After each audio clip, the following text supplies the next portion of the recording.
রামনগরে MLA প্রীতি football উৎসব শুরু হলো মহা সমারোহে। প্রথম কিংবা দ্বিতীয় হওয়ার দরকার নেই, খেলায় অংশগ্রহণ করলেই পাওয়া যাবে নিশ্চিত পুরস্কার। এমনই এক ফুটবল টুর্নামেন্টের আয়োজন করা হলো রামনগরে। শুক্রবার পূর্ব মেদিনীপুর জেলার রামনগর স্পোর্টস অ্যাসোসিয়েশন ময়দানে আয়োজিত এমএলএ চ্যালেঞ্জ কাপে অংশগ্রহণকারী প্রতিটি দল পেয়েছে পুরস্কার। 8 দলীয় দুদিনের একটি নকআউট ফুটবল টুর্নামেন্টের আয়োজন করা হয় পূর্ব মেদিনীপুরের খোদরামনগর এলাকায়। খেলায় জিতলে পুরস্কার তো আছেই, কিন্তু এই খেলাতে যারা অংশগ্রহণ করবে, জিততে না পারলেও তাদের জন্য রয়েছে আকর্ষণীয় উপহার। অংশগ্রহণ করা প্রত্যেক দলই পাবে ফুটবল এবং ফুটবল খেলার জার্সি সহ বিভিন্ন আকর্ষণীয় উপহার। এদিন প্রতিযোগিতার উদ্বোধন করেন রামনগরের বিধায়ক অখিল গিরি। তিনি জানিয়েছেন, খেলাধুলার মাধ্যমে শরীরচর্চার বিকাশ ঘটে, তাই এলাকার যুবকদের ফুটবল খেলার প্রতি উৎসাহিত করতে এই প্রতিযোগিতার আয়োজন। এদিন সংস্থার মুখ্য উপদেষ্টা তথা কাঁথি পুরসভার পুরপ্রধান সুপ্রকাশ গিরি বলেন, এই প্রথমবার রামনগরে এত বড় মাপের ফুটবল প্রতিযোগিতা করা হয়েছে। তবে চ্যাম্পিয়ন ও রানার্স দলকে যথা ট্রফি তুলে দেওয়া হবে। এদিনের উদ্বোধনী অনুষ্ঠানে উপস্থিত ছিলেন রামনগর এক পঞ্চায়েত সমিতির সভাপতি নিতাই চরণ সার, ব্লকের বিডিও পূজা দেবনাথ, ব্লকের কর্মাধ্যক্ষ শেখ রমিন মোহাম্মদ, বিশিষ্ট সমবায়ী পার্থসারথী দাস, অধ্যাপক সত্য সামন্ত, বসন্তপুর গ্রাম পঞ্চায়েতের প্রধান গৌতম জানা, সমাজকর্মী বিশ্বরঞ্জন মিশ্র প্রমুখ। আমরা জানি যে সব খেলার প্রিয় বাঙালির তুমি ফুটবল। ফুটবলের উত্তেজনা, ফুটবলের বাঙালির যে ভালোবাসা ফুটবলের প্রতি, যেখানেই দেখবেন ফুটবল খেলা হয়, হাজারে হাজারে দর্শক, ক্রীড়াপ্রেমী, ফুটবল প্রেমী এই বাঙালিরা উপস্থিত হয়। আজও মোহনবাগান ইস্টবেঙ্গলের খেলা হলে লাখে লাখে জনতা, লাখে লাখে দর্শক, ক্রীড়াপ্রেমীরা উপস্থিত হয়। তাই আমরা মনে করেছি যে ফুটবল খেলা, যে কোনো ধরনেরই খেলা একটা মিলন ক্ষেত্র, সকলকে মিলিয়ে দেওয়া। রামনগরে নতুন করে এমএলএ কাপ, রামনগর ফুটবল উৎসব 2025 এবছর আমরা শুরু করলাম। 8টি দল অংশগ্রহণ করবে, দুদিনের খেলা। দেশ বিদেশের প্লেয়াররা এই টুর্নামেন্টে অংশগ্রহণ করেছে এবং এবছর থেকে আমাদের এই টুর্নামেন্ট শুরু হলো এবং আগামী বছরও আপনারা দেখবেন যে আকর্ষণীয়ভাবে রামনগরের মাটিতে আমরা এই টুর্নামেন্ট করব। এবছর আমরা সময় পাইনি, টুর্নামেন্টের দিনক্ষণ আমাদের একটু পরীক্ষা চলছে, মাধ্যমিক পরীক্ষা, উচ্চ মাধ্যমিক পরীক্ষাকে মাথায় রেখে এই টুর্নামেন্ট করতে হয়েছে এবং আগামী বছর আমরা চেষ্টা করব এই টুর্নামেন্ট যাতে আরও বেশি করে আন্তর্জাতিক মান পাওয়া যায়। ডেট টুর্নামেন্ট কীভাবে নাইটে করা যায় সেগুলো আমরা আগামী বছর থেকে করব এবং রামনগরবাসীকে এই টুর্নামেন্ট আমরা উপহার দিয়েছি। রামনগরের বিধায়ক, তার নামে এই টুর্নামেন্ট, এমএলএ প্রীতি কাপ এবং সকল নেতৃত্বরা এখানে আছেন। কেন খেলাধুলো নিশ্চিতভাবে, আমরা একটি রাজনৈতিক দলের কর্মী, এমনি রাজনৈতিক দলের সদস্য, কিন্তু খেলাধুলায় কোনো রাজনীতি নেই। খেলাধুলো সর্বস্তরের মানুষের জন্য, সবাই এখানে এসে মাঠে উপভোগ করুক। এই দুদিন রামনগরকে ফুটবলে আমরা মাতিয়ে দেওয়ার চেষ্টা করছি, এটাই আমাদের কাজ। বিদেশি প্লেয়ার এবার খেলতে এসে নিশ্চিতভাবে আপনি দেখবেন যত টিম বাড়বে, প্রথম দুটো টিমই আমার মনে হয় যে এই টুর্নামেন্টের বেস্ট দুটো টিম খেলছে, কিন্তু আমার কাছে যা খবর আছে আগামীকালও দুটো তিনটে বা কাঁথির টিমরা রয়েছে, তারাও বিভিন্ন প্লেয়ার এবং শুধু নাইজেরিয়ান নয়, আর্জেন্টিনার প্লেয়ারও এই মাঠে খেলবে আগামীকাল, আমার কাছে খবর আছে। এবং এই এখন যে খেলাটি হচ্ছে, ইন্ডিয়ান টিমের গোলকিপার খেলছে। আপনারা জানেন যে প্রাক্তন ইন্ডিয়ান টিমের গোলকিপার এই মাঠে খেলছে এখনই। এই যে দুটো ম্যাচের মধ্যে একটা টিমে খেলছে, দেপাল স্পোর্টস একাডেমিতে ইন্ডিয়ান টিমের গোলকিপার রয়েছে। তো স্বাভাবিক কারণে মান উন্নত হচ্ছে, খেলার মান উন্নত হচ্ছে, কিন্তু আমাদেরকে চেষ্টা করতে হবে যে লোকাল ছেলেরা যাতে খেলতে পারে তারও ব্যবস্থা করাতে হবে। আমরা আগামী দিনে চেষ্টা করব যে রামনগরের উপরে 17টা অঞ্চলকে নিয়ে কীভাবে টুর্নামেন্ট করা যায়। শুধু লোকাল ছেলেরা খেলবে, বাইরের ছেলেরা 2-1জনকে এন্ট্রি দেওয়া হবে, বাকি 9 জন সাইড হলে 6 জন মিনিমাম লোকাল ছেলেদের খেলাতে হবে। কেন সবাই ডাক্তার, সবাই ইঞ্জিনিয়ার, অফিসার হতে পারবে না। খেলাধুলো একটা নিশ্চিতভাবে যে তাদের জীবিকা, তাদের সুনাম, আমাদের এলাকার সুনামকে অর্জন করতে পারে। দেখবেন আমাদের এই রামনগরের একটি ছেলে, আমাদের এই বসন্তপুর অঞ্চলের একটি ছেলে ধোনি, টেনিস ক্রিকেট খেলে, সেও আইএসপিএল খেলেছে। এখন টেনিস ক্রিকেটের একটা আইপিএলের ধাঁচে টেনিস ক্রিকেট টুর্নামেন্ট হয়েছে কয়েকদিন আগে, তো সেই টুর্নামেন্টে বম্বেতে হয়েছে, আবার কলকাতাতেও একটা টুর্নামেন্ট শুরু হচ্ছে এরকম ধাঁচে। কেন এখন খেলার মান সমস্ত চেঞ্জ হচ্ছে।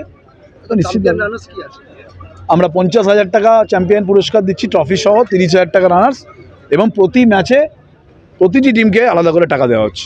ফুটবল উৎসবে আমরা খেলার সরঞ্জাম দেবো, কাউকে ভলিবল, কাউকে ফুটবল, এবং সারা বছরই আমরা এগুলো করে থাকি। কিন্তু খেলার মঞ্চ থেকে আবার এই রামনগর বিধানসভার 100টি ক্লাব, তাদেরকে উৎসাহ প্রদান করা হবে যাতে খেলাধুলো হয়। কেন আজকের দিনে আধুনিকতার যুগ, এই যুগে কোথাও যেন আমরা মোবাইল বন্দী হয়ে যাচ্ছি, বাচ্চাদের মোবাইল দিয়ে দেওয়া হচ্ছে, মোবাইলেই ফুটবল খেলে নিচ্ছে, মোবাইলেই মেসিকে দেখে নিচ্ছে, মোবাইলে রোনাল্ডোকে দেখে নিচ্ছে। তো স্বাভাবিক কারণে আজকের দিনে আমরা বাচ্চাদেরকে আরও উৎসাহ দিতে চাই যে মাঠের অভাব আছে, বহু জায়গায় মাঠ অভাব রয়েছে, সেই জন্য মাঠটাকেও আমাদের ঠিকঠাক করতে হবে। তো আমরা আমাদের পঞ্চায়েত সমিতির চেয়ারম্যান নিতাইবাবু আছেন, ওনার সঙ্গে আলোচনা হয়েছে এই RSA ময়দানকে কী করে আরও ভালো করে তোলা যায়, এর চেষ্টা আছে। পরে হবে। আমরা আনন্দিত, আমরা গর্বিত যে আমরা রামনগর বিধানসভায় রামনগর RSA ময়দানে এই সর্বপ্রথম পূর্ব মেদিনীপুর জেলার মধ্যে এই ধরনের বড় মাপের রামনগর ফুটবল উৎসব MLA প্রীতি কাপ ম্যাচের যে আয়োজন আমরা করতে পেরেছি, সেটা সম্ভব হয়েছে আমাদের রামনগর বিধানসভার বিধায়ক, চারবারের বিধায়ক, রামনগরের উন্নয়নের কাণ্ডারি, রামনগর মানুষের সুখ দুঃখের সাথী, সর্বক্ষণের প্রহরী, পশ্চিমবঙ্গ সরকারের মানবিক মুখ্যমন্ত্রী, জনগণ মন অধিনায়িকা মা মমতাময়ী মমতা বন্দ্যোপাধ্যায়ের স্নেহধন্য প্রাক্তন মন্ত্রী সদ্য অখিলগিরি মহোদয়ের যে নির্দেশ, যে উপদেশ তাই পছন থেকে তিনি জুগিয়েছেন, তাই আমরা তাকে মুখ্য উপদেষ্টা এবং উপদেষ্টা হিসাবে যাকে পেয়েছি আমাদের কাঁথি পৌরসভার পৌরপিতা, বলাগড়িয়া সেন্ট্রাল কোঅপারেটিভ ব্যাংকের চেয়ারম্যান, আমাদের যুব সমাজের নয়নের মণি, খেলা মেলা নিয়ে তিনি সবসময় ব্যস্ত থাকেন। তিনি সবসময় মনে করেন যুব সমাজকে এগিয়ে নিয়ে যেতে গেলে খেলা নিয়ে বেশি ব্যস্ত থাকতে হবে, কারণ খেলার মাধ্যমে মানুষের কাছে একটি ভালো বার্তা যায় এবং শরীর চর্চা হয়, শরীর মন সবটাই ভালো থাকে। তাই সুপ্রকাশ গিরি মহোদয়ের উপদেশে আমাদের এই ধরনের ম্যাচ আমরা করতে পেরেছি। ক্লাব জানকী পরিবার এবং ক্লাব ডিসকভারি পরিবারের পক্ষ থেকে আমরা এই ক্লাবের সমস্ত সদস্যদের সহযোগিতা পেয়েছি। সবচেয়ে বড় উল্লেখযোগ্য, যদি আমরা আমাদের রামনগর বিধানসভার এই কাজের মানুষ, কাছের মানুষ অখিলগিরি মহোদয়কে সঙ্গে সহযোগিতা না পেতাম তাহলে এই ম্যাচ করতে পারতাম না। তাই তার সৌজন্যে আমরা এই ম্যাচ করতে পেরেছি রামনগর RSA ময়দানে। শ্রী বিশ্বরঞ্জন মিশ্র। ফুটবল দেওয়ার সমস্ত কিছুই আমাদের MLA স্যার অখিলগিরি মহাশয় ও আমাদের সুপ্রকাশ গিরি মহাশয় ওনারাই এই ব্যবস্থা করেছেন। আমরা ক্লাবের পক্ষ থেকে 100টা ক্লাবের নাম আমরা দাদাদের হাতে তুলে দিয়েছি। এটা দাদাদের পক্ষ থেকে খুব সুন্দর একটা উদ্যোগ, এত সুন্দর একটা উদ্যোগ যে ফুটবল হচ্ছে আমরা বাঙালির সব খেলার শেষে বাঙালির প্রাথমিক ফুটবল।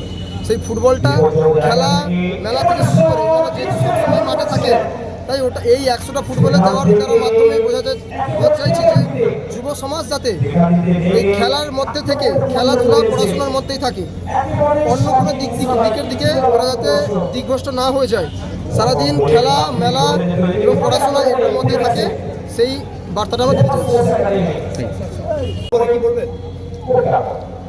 MLA প্রীতি কাপ একটা বাড়তি উন্মাদনা ছিল মাঠে, আমরা দেখতে পেলাম তার উন্মাদনার প্রথম ম্যাচটাই চলছে। ক্লাব জানকী পরিবার ও ক্লাব ডিসকভারির যৌথ উদ্যোগে উপদেষ্টা অখিলগিরি মহাশয় ও সুপ্রকাশ গিরি মহাশয়ের আমরা দিক নির্দেশে আজকে এত সুন্দর একটা টুর্নামেন্ট আমরা আয়োজন করতে পেরেছি। আমরা ক্লাবের পক্ষ থেকে আমরা খুব গর্বিত অনুভব করছি যে এত বড় একটা টুর্নামেন্ট, সর্বকালীন বৃহৎ ফুটবল টুর্নামেন্ট রামনগর RSA ময়দানে অনুষ্ঠিত হতে চলেছে, শুরু হয়ে গেছে ইতিমধ্যে। তো ক্লাবের পক্ষ থেকে আমরা খুব আমার নাম সম্রাট পুরাই, আমি সম্পাদক ক্লাব জানকী পরিবার। 100টি ক্লাবকে আপনারা ফুটবল দিচ্ছেন। রামনগর থেকে শেখ আতাউলের রিপোর্ট, DN আপডেট।